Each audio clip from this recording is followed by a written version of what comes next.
It began with a whisper, not of wind, but of disbelief. Beneath the blazing desert sun, a handful of weary archaeologists brushed aside the final layer of dust, revealing a slab of stone no one expected to find. The excavation site wasn't supposed to exist. Their permits covered another grid entirely. Yet as the lead archaeologist's trowel scraped across the smooth surface, a deep resonance echoed through the hollow sand, as if the earth itself were holding its breath. They uncovered what appeared to be an entrance, but it wasn't like any tomb recorded in regional archives. No inscriptions of dynasties, no markers of faith or kingship, only faint symbols carved with surgical precision, their edges sharp despite millennia of burial. The air grew heavier as they brushed them clean. Dust turned to silence, silence to unease.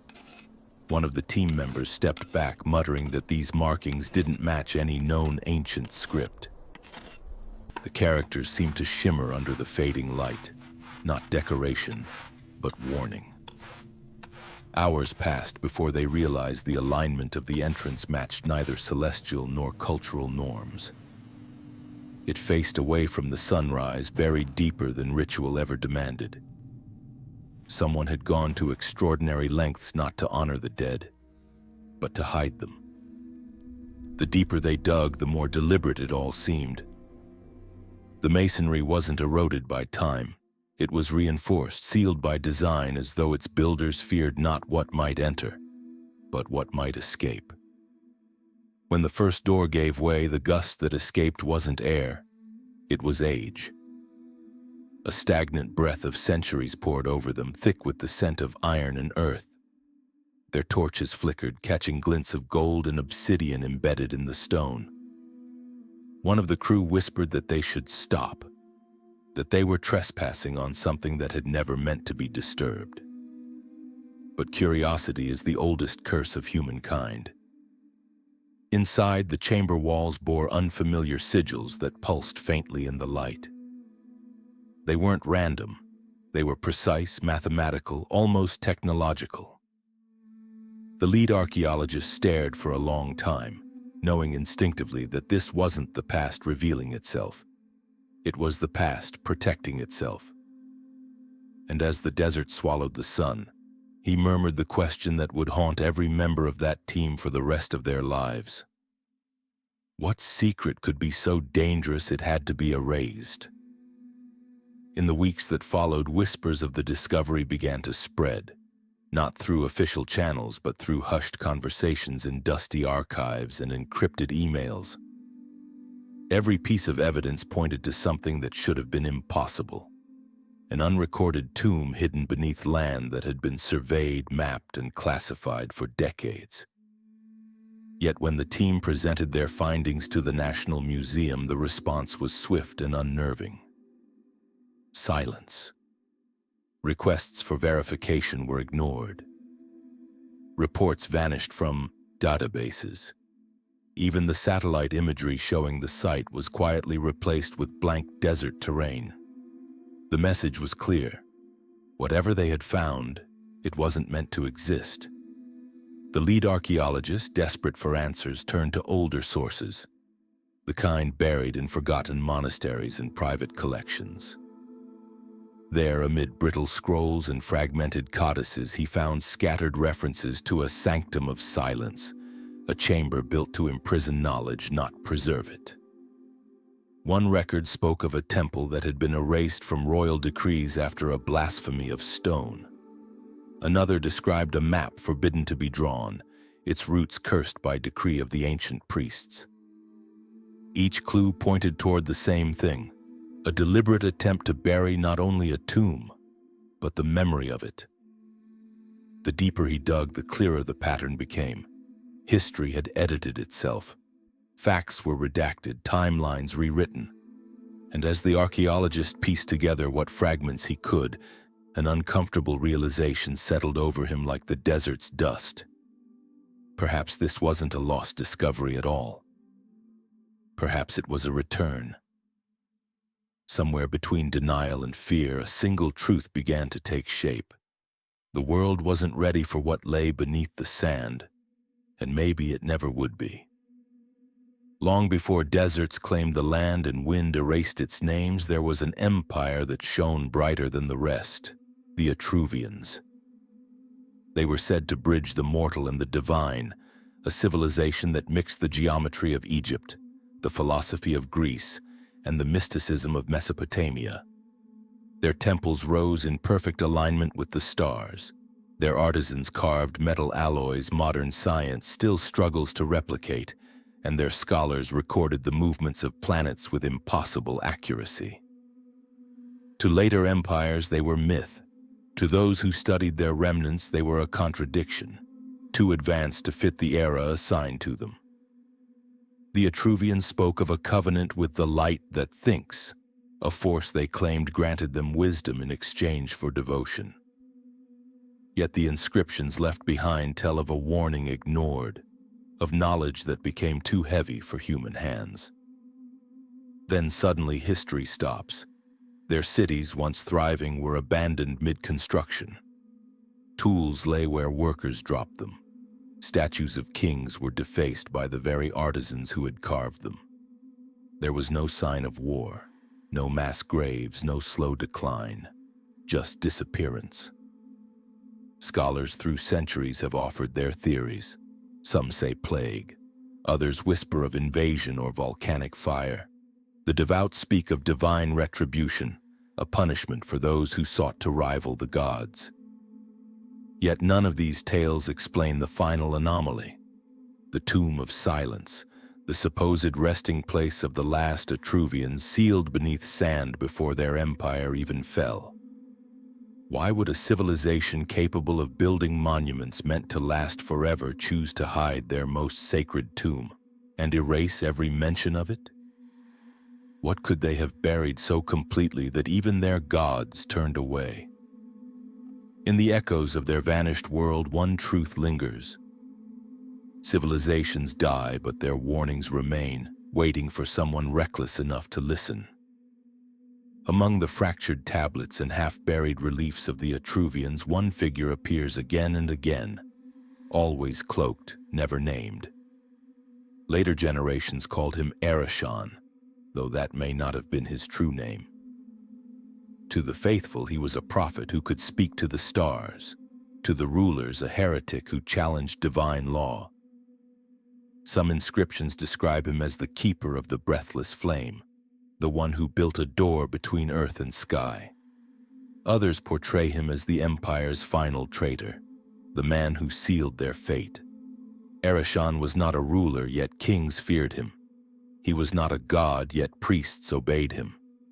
Ancient carvings show him holding an orb-like object, smooth, metallic, etched with constellations that hadn't yet appeared in the sky. One fragment, translated after years of study, speaks of the sphere that listens, the voice that answers, the stone that speaks to the heavens. Some believe it was a metaphor, a symbol of enlightenment. Others suggest it was something far stranger, a device capable of communication beyond the world itself. The lines between faith and science blur in every mention of his work. He preached that the gods were not beings to be worshipped, but intelligences to be understood, and perhaps reached. But such ideas were poison in an age ruled by divine right. The final records speak of his exile and the command to destroy all who followed him. Yet in the darkness of that decree he vanished, along with the tomb he built in secret. It is said that within that forbidden chamber, Archaeon sealed the truth of his creation, not to preserve it, but to protect the world from remembering why the heavens once answered back. At first, the scans were meant to confirm what the archaeologists already suspected, that the chamber beneath the dunes was another sealed tomb, like thousands before it. But the data that came back told a different story. Ground-penetrating radar showed structures that defied both geometry and logic.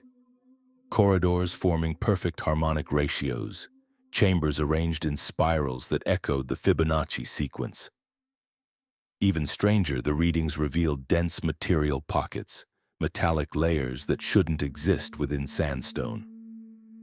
When magnetometers were brought in, the instruments flickered erratically, their readings looping as if caught in a magnetic storm deep underground. Further analysis revealed something even more extraordinary. The outer walls of the tomb were fused together on a molecular level. No tool marks, no mortar. Just seamless precision, as though the stone had been poured, not carved. Engineers compared it to laser-cut precision or nanofabrication, techniques that modern machines struggle to reproduce on that scale. When cross-sections were simulated digitally, the models showed interlocking blocks that compressed inward when exposed to pressure, creating an airtight seal. Somehow, thousands of years ago, someone had built a structure that could survive eternity, not by resisting nature, but by moving with it. There was no entrance, no gate, no fracture line suggesting it was ever meant to be opened. The tomb was not designed for human access. It was designed for exclusion. Its dimensions matched no known burial architecture. Its resonance frequency matched no natural stone formation. The team was forced to ask an impossible question. How could ancient builders without power tools, cranes, or computers achieve engineering we can barely comprehend today? The lead engineer, reviewing the final scan, said it best. A quiet whisper, more to himself than anyone else. Either they had machines, or something else guided their hands. When the dust settled, the team finally saw it, the faint glimmer of carved symbols stretching across the tomb's seamless surface. At first glance, they appeared ornamental, an ancient flourish meant to honor the dead. But under angled light, the engravings revealed layers, not just one language, but several. Aramaic, Greek, and a dialect older than Sumerian, each repeating fragments of the same phrase. It was as if every culture that stumbled upon this place had added its own warning before retreating into silence. Linguists worked for days to align the fragments, piecing together the meaning like a fragile puzzle. What emerged chilled even the most skeptical among them. The inscription, now clear in the low light, read, "Disturb this chamber and the voice of eternity will be silenced." The words carried a weight no translation could soften. The voice of eternity, not the soul, not the gods, but something cosmic, vast, and incomprehensible. The phrasing suggested not a curse of vengeance, but a consequence, as if opening the tomb would sever a connection meant to remain intact. The team debated its meaning. Superstition, they said, symbolic poetry meant to scare grave robbers. But even the rational among them felt a pressure in the air, a vibration too subtle to name. Instruments near the doorway malfunctioned, metal warped ever so slightly when placed against the seal. And as one researcher traced a trembling finger across the inscription's final line, she noticed something odd. The stone beneath her touch was warm, not from sunlight or friction, but from within. They stepped back in silence. No one spoke for several minutes. Because in that moment, it no longer felt like they had found a tomb. It felt like they had woken something that had never meant to sleep. The discovery of the tomb should have been a revelation, yet somewhere, centuries earlier, someone had already known it was there. The trail began with an old Vatican codex, a document thought lost to fire, recently declassified after more than 200 years of silence. Within its fragile parchment pages lay sketches of a structure eerily identical to the tomb buried beneath the desert sands. Same dimensions, same spiral geometry, and the same cryptic warning etched along its surface in Latin. Vox eternitatis tacebit. The voice of eternity will be silenced. The codex, dated to the late 1700s, referenced a secret expedition commissioned by a lesser-known order within the church, one tasked with investigating sites of unholy resonance. The explorers, it seemed, had stumbled upon the very same formation and recorded it meticulously, before their records abruptly stopped. A margin note, barely legible, carried the chilling final entry. The air hums like the breath of judgment. We leave this place unmarked. None of the expedition's members were ever heard from again. For centuries, the sketches and reports sat buried deep within the Vatican's restricted archives, catalogued under heretical geography. No mention of the tomb appeared in any public record, as though the Church had erased not just the discovery but the memory of those who dared to speak of it. When cross-referenced with modern coordinates, the site aligned perfectly with the recent excavation. Coincidence, perhaps, but too precise to ignore. Whispers among archivists suggest the Vatican wasn't the only one who knew. Copies of the same sketches appeared in private collections across Europe, always unsigned, always incomplete. Someone had been tracing the edges of this mystery for generations, not to reveal it but to ensure no one ever found their way back. The question remained: what could possibly terrify empires, explorers, and faith itself enough to bury the same truth again and again, and fail every time? When satellite data from the excavation site was analyzed, something extraordinary emerged. The tomb's placement was far too deliberate to be random. The chamber's coordinates aligned with 3 other archaeological anomalies scattered across the globe. One in the Peruvian highlands, another beneath the sands of Sudan, and a third deep within the Turkish mountains.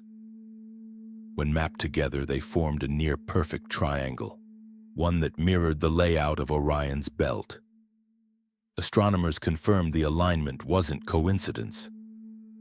The tomb's central axis pointed directly to Sirius, the dog star, long revered as a cosmic messenger across countless ancient cultures. The Atruvians, like the Egyptians and Sumerians, had worshipped the heavens not as gods, but as a map of returning patterns. To them, divinity wasn't above, it was reflected through creation. The tomb's geometry echoed this belief, embodying the sacred axiom: as above, so below. But if this was simply symbolic, why the precision? Why construct something that could only be fully understood millennia later, with orbital, satellites, and mathematical modeling? When researchers overlaid the grid lines onto a world map, a disturbing possibility emerged. The tomb wasn't a resting place at all. It was a node, part of a planetary network stretching across continents, each site transmitting or resonating with celestial positions as Earth moved through the cosmos. In essence, the tomb might not have been built to hold the dead, but to speak to the stars. Ancient sky worship suddenly looked less like religion and more like communication, a conversation between worlds that had simply gone silent. The pattern implied intent, intelligence, and timing. Whatever the Atruvians were doing 2,000 years ago, they weren't burying their secrets. They were broadcasting them, waiting for someone to listen again. Breaking into the tomb was not an act of conquest, but of calculation. The outer wall had no seams, no visible door, only a faint pulse of magnetism where the stone met the sand. Engineers deployed robotic drills tipped with diamond filament guided by micro-imaging sensors. As the first bore touched the surface, a vibration shuddered through the equipment, low, rhythmic, almost like a heartbeat. Still, they pressed forward. Tiny cameras threaded into the drilled aperture showed darkness, perfect and endless. The air that escaped was not warm and stale as expected, but cold, biting and unnervingly dry. Condensation crystallized on the robotic arm despite the desert heat.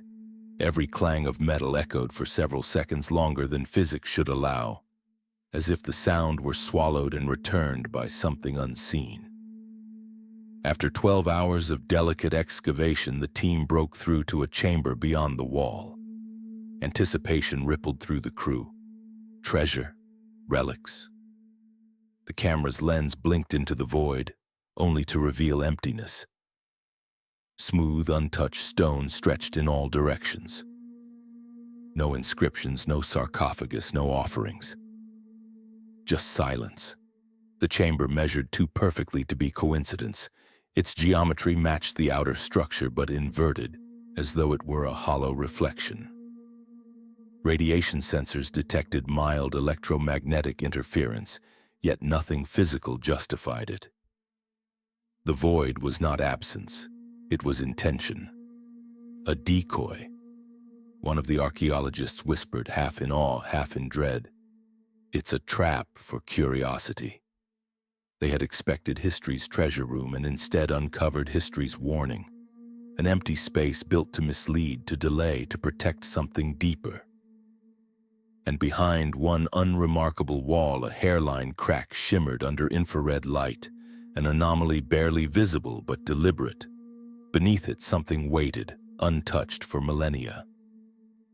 The tomb, it seemed, had only begun to defend its secret. The anomaly led them to a hidden passage, so narrow even the smallest crawler barely fit. Beyond it, the camera panned into a vast corridor stretching farther than the light could reach. Walls upon walls of etched script shimmered like stars in torchlight. Thousands of names meticulously carved, none belonging to kings or nobles. These were not honored dead, they were witnesses. Each name was paired with an emblem unlike any known script, a pattern resembling both constellations and cellular structures. Genetic and cosmic fused into one, as if mapping humanity's place in the heavens. Some symbols mirrored the very coordinates discovered in the satellite data. Others aligned with DNA helixes, their spirals almost alive. As the lens moved, faces seemed to emerge within the carvings, stone illusions or something more. The deeper the camera went, the denser the inscriptions became, crowding every surface as though the walls were recording voices desperate to be remembered. No offerings, no coffins, no relics of worship, only identity. Each inscription bore a faint metallic sheen, reacting subtly to electromagnetic fields. When the instruments pulsed, the walls answered in soft resonance, a hum of countless frequencies merging into one continuous tone. It was not noise, it was language. The realization struck the lead researcher with quiet terror. These weren't names of the dead, they were records of the living, preserved at the moment they saw something. Witnesses to an event so profound, so forbidden, it demanded to be buried with them. In that moment, standing before the corridor of impossible inscriptions, one thought silenced the team's excitement.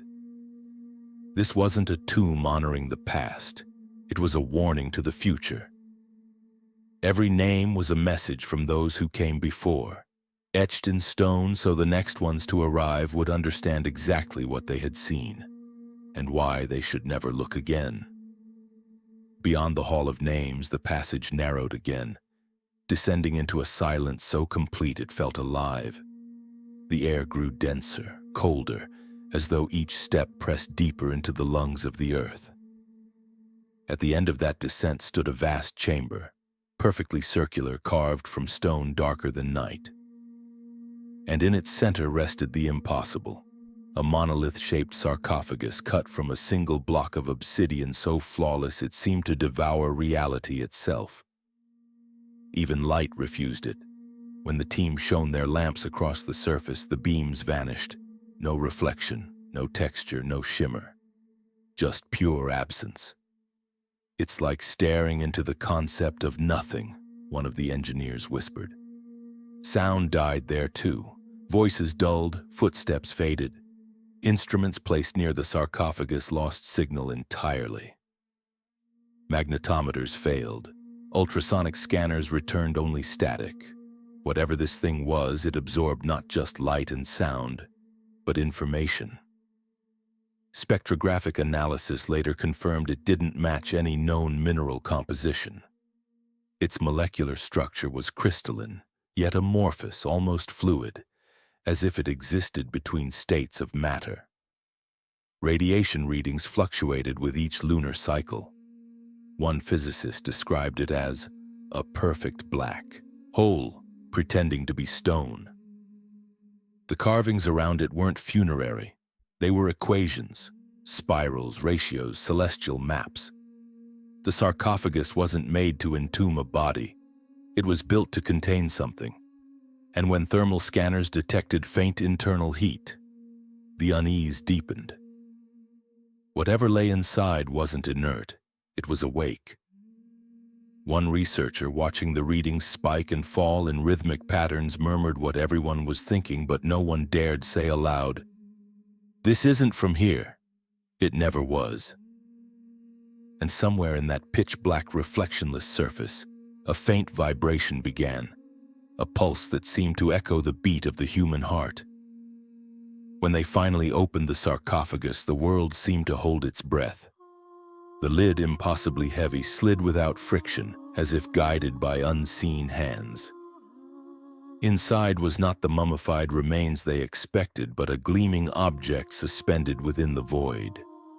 A metallic sphere, smooth yet intricately carved with geometric lines that folded and intersected in ways the human eye could barely follow.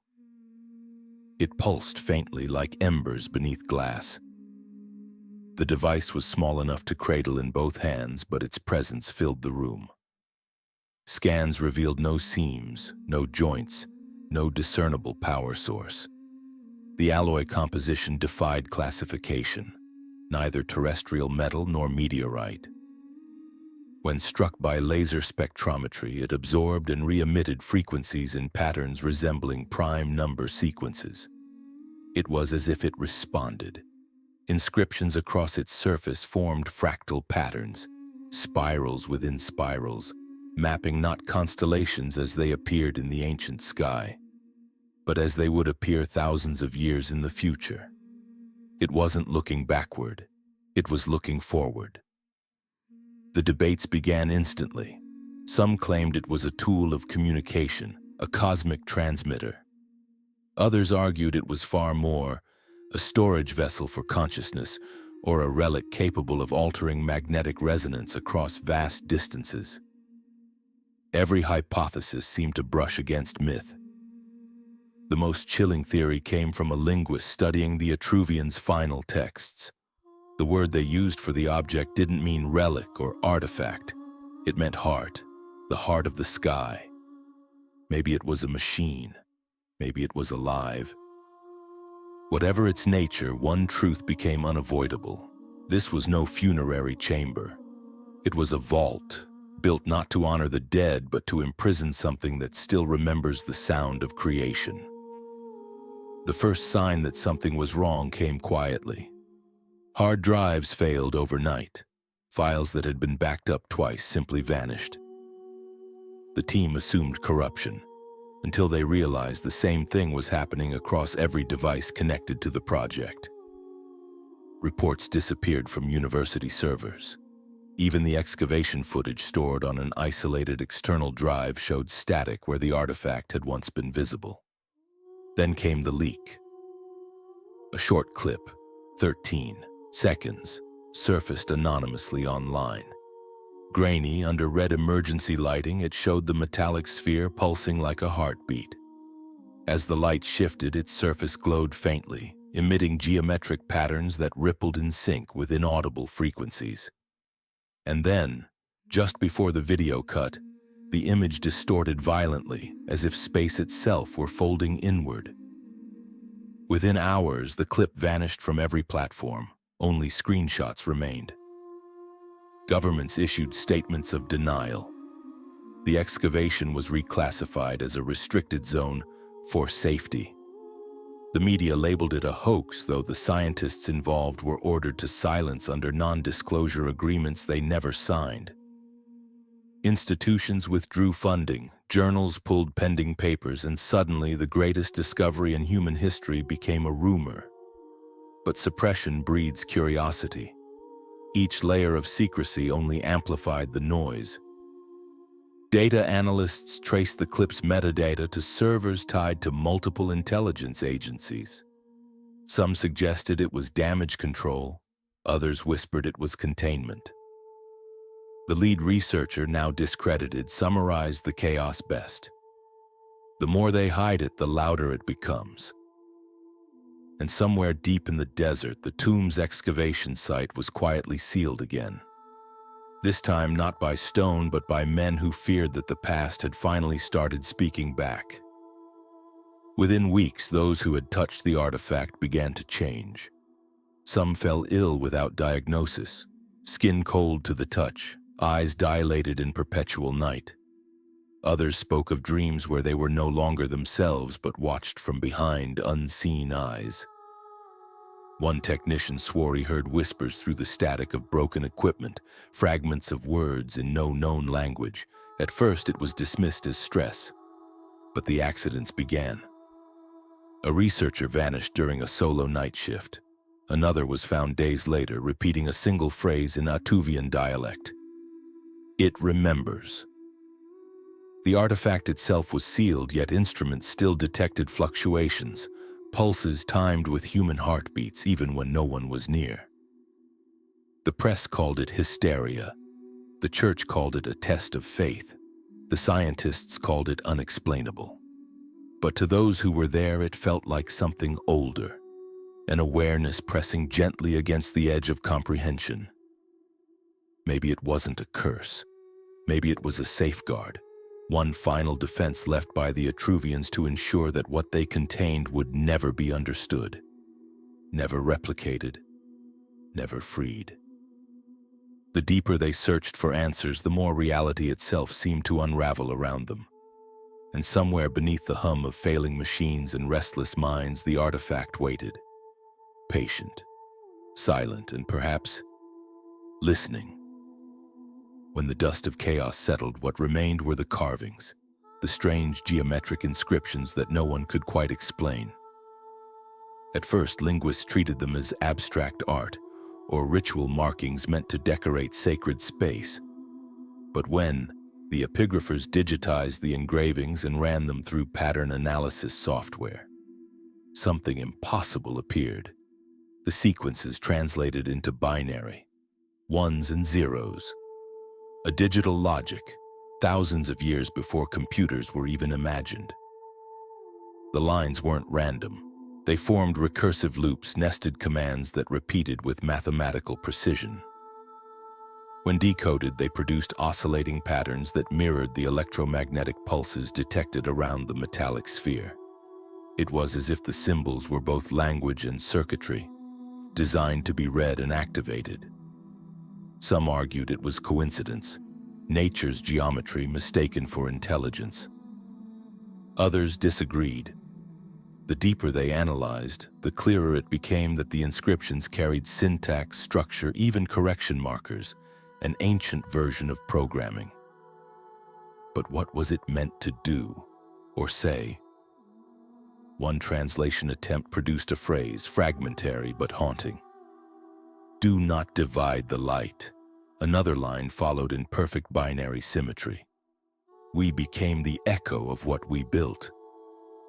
Suddenly, archaeology wasn't enough.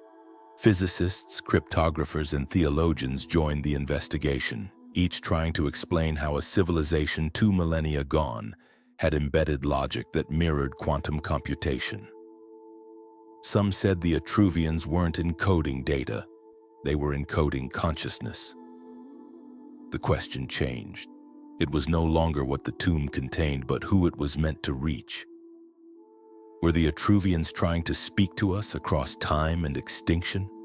Or were they trying to warn us of repeating the same arrogance that ended them? Whatever the truth, one fact became undeniable. The tomb was never meant to be opened. It was meant to be understood. When sound engineers reanalyzed recordings from inside the tomb, they discovered frequencies no human ear could hear. Subsonic waves buried beneath the mechanical noise of their own equipment. Amplified and slowed, those vibrations revealed a rhythm. Steady, deliberate, almost linguistic. At first, they assumed interference from the machinery. But when they isolated the source, every instrument pointed to the same origin, the chamber itself. The walls were resonating, modulating sound as though responding to the frequencies aimed at them.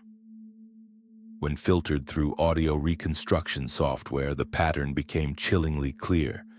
It wasn't random resonance, it was speech. The tomb was speaking. Words formed in no known language, yet the cadence felt human, like a whisper carried through stone. As the playback continued, fragments coalesced into something intelligible. One phrase emerged again and again in multiple tonal patterns, as if struggling to translate, "We are still here." The team dismissed it as pareidolia, human tendency to hear meaning in chaos. But the data persisted. Each time they played the recording, subtle differences appeared, as though the chamber itself were learning, adapting, or answering. And then came the anomaly. When the frequencies matched the artifact's resonance, every light in the lab flickered. The temperature dropped, the waveform on the monitor stabilized, and for one fleeting moment a single voice rose above the static. It was neither male nor female, old nor young, but something vast, ancient, and sorrowful. "We warned you once." Then silence. No interference, no signal, no measurable sound. Only the hollow echo of that last transmission, a message not from the dead, but from whatever waits between memory and eternity. The tomb had spoken. The question was no longer whether it could. It was whether humanity should have listened. For centuries, humanity called it a tomb because that's what our minds understand. A place to hold what once lived. But what if that was never its purpose? What if the so-called sarcophagus wasn't a coffin at all, but a containment vessel? A vault designed not to preserve death, but to restrain something the living could never control. The evidence had been in front of them the whole time. No body, no relics of worship, no offerings to gods. The structure was sealed with intention, reinforced beyond reason, and buried beneath sand that once served as sacred ground for silence. Its geometry aligned with cosmic paths, its inscriptions encoded logic, not prayer. These were not the marks of mourning. They were the blueprints of protection. When scholars overlaid every inscription, every ratio, every point of celestial alignment, a chilling pattern emerged. The entire tomb functioned as a circuit, an ancient mechanism meant to stabilize the artifact within. A lock disguised as a legend, and by breaching it, humanity had become the key that turned. The realization rewrote everything. The Atruvians hadn't died in mystery, they had vanished by choice. They built the tomb not for their dead, but for their future. A capsule meant to survive when they could not. The warnings weren't superstition, they were instructions. "We assumed it was a burial site," one researcher whispered, staring at the decoded patterns that pulsed like a heartbeat. But what if it was a warning label? Maybe the artifact wasn't treasure. Maybe it was truth. Too vast, too dangerous, and too eternal for minds still bound by fear. And as the final translation revealed a single repeating phrase, "Do not awaken the echo," humanity realized the unthinkable. The Atruvians hadn't been hiding their gods. They had been hiding us from what their gods became. In the end, the tomb gave answers no one wanted. Curiosity had opened what reverence once sealed, and knowledge had come at its oldest price: consequence. Those who had searched for proof of divinity found instead a mirror reflecting their own hunger to possess what should only be understood. The deeper humanity dug, the less it uncovered about the Atruvians and the more it exposed about itself. Every civilization believes it stands at the summit of wisdom, and everyone forgets that knowledge without humility devours its maker. The artifact, the inscriptions, the voices, None were curses. They were warnings against our obsession to claim eternity as our own. Governments fought to contain it, scientists to decode it, zealots to worship it. But in the end, no one asked the simplest question: should we? The cost of knowing was never measured in data or discovery, but in the quiet unraveling of certainty. Some of the team vanished into silence. Others renounced their findings, calling them illusions born from exhaustion. Yet even those who walked away carried something intangible, a weight in the soul. The kind of knowledge that cannot be unlearned. And as the excavation site was buried again, its coordinates erased, the desert reclaimed its secret. The wind howled through the dunes like a voice half remembered, half dreamed, whispering the same lesson the Atruvians had carved in stone. There are truths that enlighten and truths that consume. The difference lies not in what is found, but in whether we were ever meant to find it. And perhaps that is the real curse, not the artifact, not the tomb, but the endless need of humankind to open every sealed door, even when the silence behind it is screaming. There are moments in history when silence tells more than all the words ever written. The tomb that once promised revelation now stands as a monument to that silence, the kind that hums just below the surface of understanding. What began as a pursuit of truth ended as a lesson in restraint. In the end, humanity didn't uncover a mystery, it provoked one.